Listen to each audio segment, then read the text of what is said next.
Barbarossa, ये नाम आपने यकीनन सुना होगा अगर आपने हॉलीवुड की मशहूर film pirates of the Caribbean देखी है तो।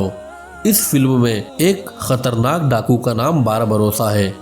लेकिन दोस्तों, अगर हकीकत की बात की जाए तो बारबरोसा एक अजीम मुसलमान जनरल थे जो न केवल एक नेक और सच्चे मुसलमान थे बल्कि सल्तनत उस्मानिया के दौर में नेवी के कमांडर भी थे, जिन्होंने यूरोप की मगरबी ईसाई ताकतों का अकेले मुकाबला किया और उन्हें कई बार शर्मनाक शिकस्त भी दी।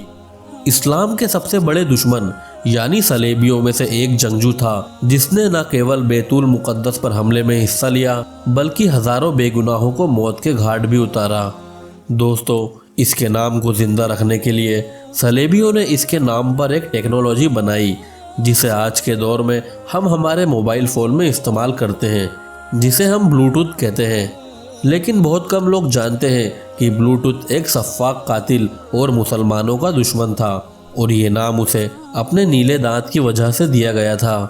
इस्लाम दुश्मनों ने तो एक तरफ एक ईसाई सलेबी जंगजू के नाम को ऐसे जिंदा रखा, मगर दूसरी तरफ एक अजीम मुसलमान जनरल को डाकू और चोर बनाकर पेश किया। हैरुद्दीन बारबरोसा को न सिर्फ एक फिल्म में बदनाम करने की कोशिश की गई बल्कि 1953 में बनने वाली film Raiders of Seven Seas में भी समुद्री डाकू और विलन का नाम बारबरोसा बताया गया है। 3D गेम ब्रेवली डिफॉल्ट में भी डाकू सरदार का नाम हैरुद्दीन बारबरोसा है। इसी तरह एक नॉवेल लिखा गया द थीफ लॉर्ड यानी चोरों का सरदार, इसमें भी हैरुद्दीन बारबरोसा को चोरों के सरदार के रूप में पेश किया गया। उम्मत मुस्लिमा के उस बहादुर बेटे के वो अजीम कारनामे जिसकी बदौलत मगरिब उनका दुश्मन बन गया और आज तक उस दुश्मनी का बेर पाल रहा है।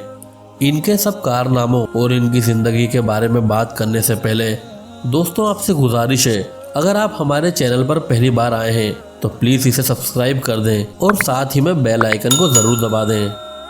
हैरुद्दीन बारबरोसा 1480 में यूनान के एक जजीरा लेस्बास में पैदा हुआ। इनकी वालिदा कतरीना एक ईसाई खातून थी और इनके वालिद का ताल्लुक तुर्क कबीले से था। उसका असल नाम खिजर बिन याकूब था, जबकि हैरुद्दीन इनका लक़ब था जो इन्हें उस वक्त के सुल्तान सुलेमान ने अता किया था। हैरुद्दीन का मतलब है दीन की भलाई। इन्होंने यूरोप में बारबरोसा के नाम से खूब शोहरत कमाई, जबकि इटालियन ज़बान में बारबरोसा का मतलब होता है सुर्ख दाढ़ी। इतिहास में ये एक समुद्री कैप्टन यानी पायरेट के नाम से जाने जाते थे क्योंकि उनकी सारी ज़िंदगी समुद्रों और जजीरों में जंगें लड़ते हुए गुजरी। बचपन में इन्हें समुद्री एडवेंचर्स का बहुत शौक था और इसी शौक ने उन्हें पहले एक समुद्री कैप्टन और बाद में सल्तनत उस्मानिया की नेवी का चीफ एडमिरल बना दिया। बारबरोसा शुरू में अपनी कश्ती के साथ मुस्लिम मुहाजिरों की मदद करते और इन्हें स्पेन की ईसाई फौजों से बचाते हुए महफूज जगहों तक पहुंचाते। इनकी बहादुरी और महारत की वजह से इन्हें समुद्रों का बादशाह भी कहा जाता था। वो इटली से लेकर फ्रांस तक जहां भी जाते उनका हर एक बंदरगाह पर बड़ी इज्जत के साथ इस्तकबाल किया जाता। 1503 में जब वो अपनी कश्ती में सफ़र कर रहे थे, इसी दौरान ईसाई फौज ने इन पर न सिर्फ हमला किया बल्कि इनकी कश्ती भी अपने कब्जे में ले ली। इसके बाद 1505 में जब स्पेन और पुर्तगालियों ने शुमाली अफ्रीका के मुसलमानों पर हमला किया तो बारबरोसा ने अपने भाई के साथ मिलकर समुद्र में दुश्मनों के जहाज़ों को नुकसान पहुंचाते हुए उनको वापस जाने पर मजबूर कर दिया।